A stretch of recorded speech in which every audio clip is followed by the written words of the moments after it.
Hey there, welcome to my channel. My name is Pisalinga, and on today's video we are going to be learning how to do Faux Locs, the crochet method, and we're going to be doing the inbuilt cornrows. So stick around to watch more of this tutorial.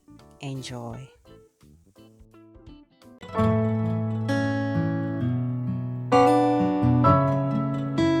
Firstly, I'm going to be sectioning my hair into two.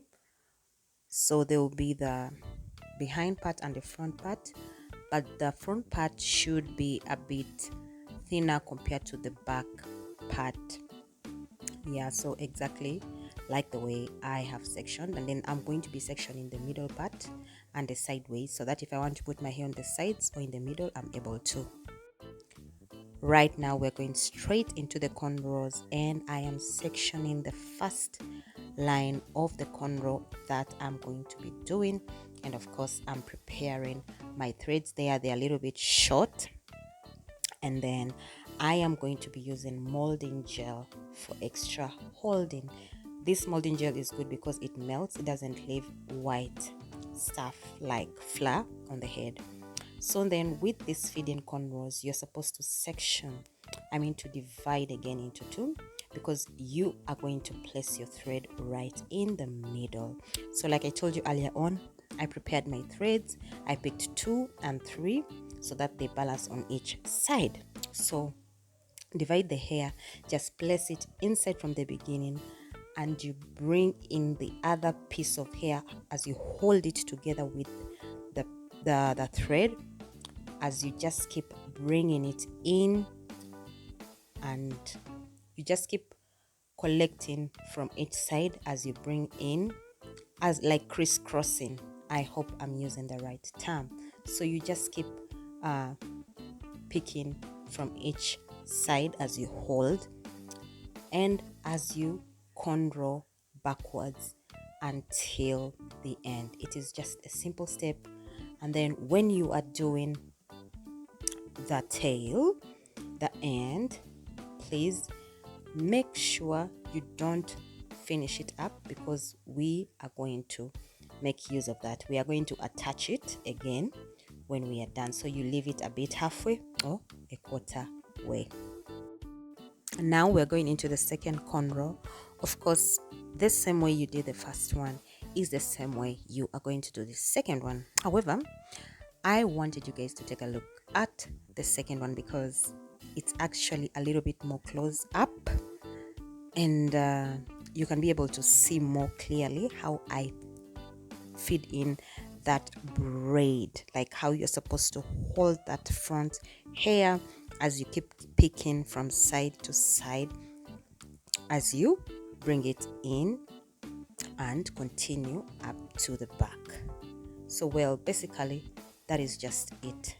And then another thing, if you want your hair to be, your cornrows to be neat, you have to get something to hold the other piece of hair that you're not going to be cornrowing, just like you see I did.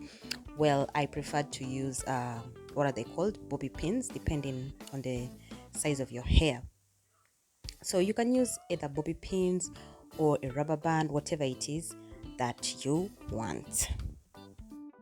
Finally, we are done with the front part of the cornrows, and now we are going to attach the tails that I told you to leave halfway. And by the way, this method is basically good for people who have short hair, they don't have much on the head. But if you have much on the head, please don't do this method. There's another method that I'll be showing you in some other video of mine. And make sure when you're cornrowing the tails, please hold them tight enough so that they don't budge out, in case you're going to be crocheting in the Faux Locs or whatever it is that you want to crochet in. It doesn't look like too budgy on that area. You understand what I'm trying to say? You see how flat they look on my head as I'm cornrowing? Exactly. So when you are done, the tail that remains, you'll attach it with the cornrow that you're going to be doing from the back. Exactly.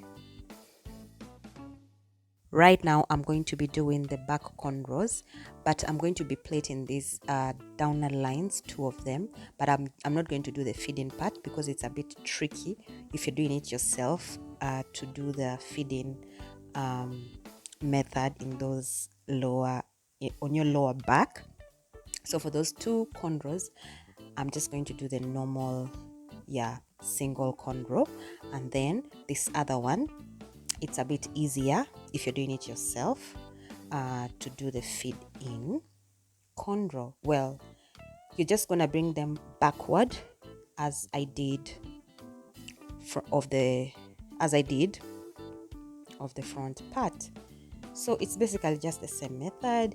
You feed it in, you pick hair from each side as you crisscross. So simple. And what I love about this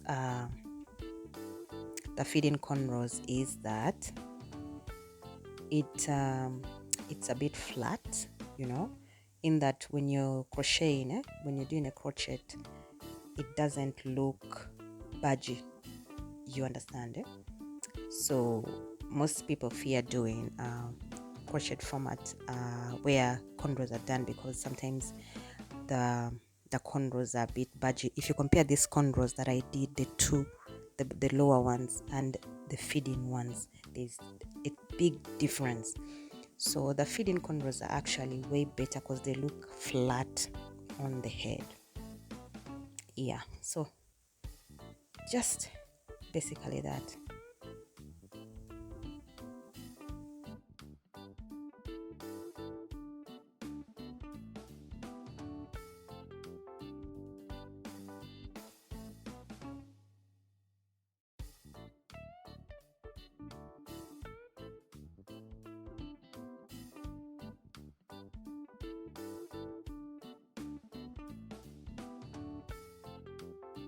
We are finally done, and with the excess tails, you can just sew them in as you see me doing right there. So basically, that is just how the cornrows are going to appear. Well, I tried to look for my scissor, I couldn't find it, so I decided to use my hands. Well, it worked. So that is how it appears. Yeah.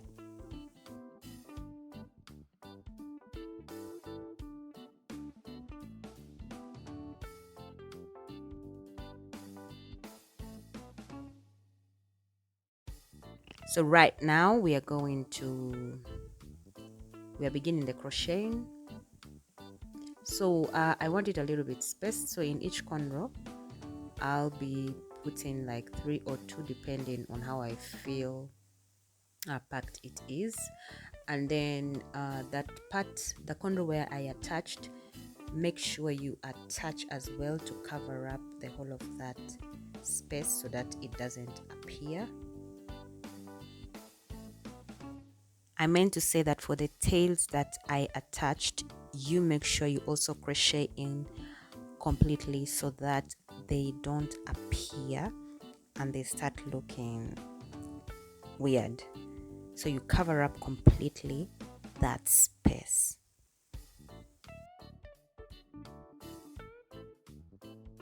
The other thing I want to say is when for the part where you're going to leave the line where you're going to leave out, for example the middle line or the sideways, make sure you pack it so that it doesn't make the cornrows to appear, you know, like the way you see I've done there. I've packed it right there on the side because that's where I'll be leaving my hair to fall from. Finally, here we are. So I wanted them curly and I did the local way using hot water, and this is how it turned out. So let me know what you think in the comment section, and if you found value in this video, please don't forget to hit that subscribe button and of course the notification bell so that you're always the first to see my videos, and of course share and share. See you on my other videos. You can as well watch the other videos of mine right beside there, and don't forget to give this video a thumbs up if you loved it.